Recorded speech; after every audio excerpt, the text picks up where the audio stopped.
شوده ولې د خټ کېدو په وخت د پتیلې نه بار راوځي او اوبه ولې نه؟ جی ناظرین تاسو ګورئ باسن خبر، زه یم ستاسو هوست شاهد جان زیب. که تاسو چینل باندې نوي یاستئ نو چینل لایک او سبسکرایب هم ضرور کوئ.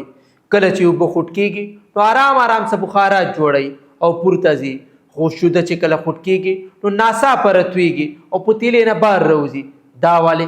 راځئ تاسو ته یې وجه وګورم.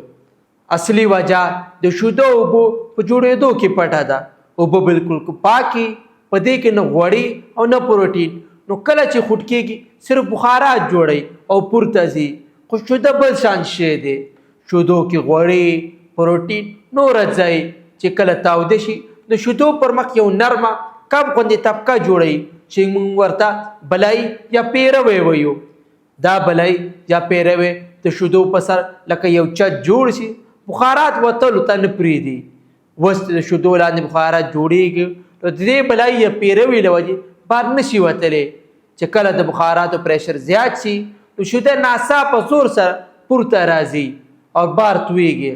همدا وجه ده چې شوده د خټ کېدو نه وروسته بار راوځي، او که ستاسو پام نه وي نو ټول شوده به بار توی شي او ټوله چوله یا نغرې به باپونو کې ککړ شي.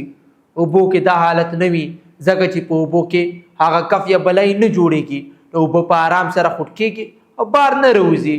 نو بل ځل چې تاسو شوده تاوده کوئ لږ پام پې وکئ ستا د چوله یا نغرې ککړ نه شي.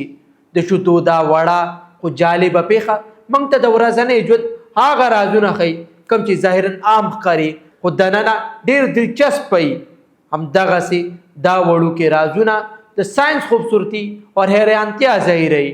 نو همیشه کوشش کوئ د قدرت په کارونو کې پټ حکمت احساس محسوسوئ او د ورځني ژوند چارو نه څه نوي زده کولو کوشش کوئ. بس پام کوئ د شودو د خټ کېدو شوخي ستاسو په کچن کې کومه لویه پیښه ونه کړي. جی ناظرین که تاسو داسې مزید ویډیوز کتل غواړئ نو باسن خبر لایک او سبسکرایب ضرور کوئ.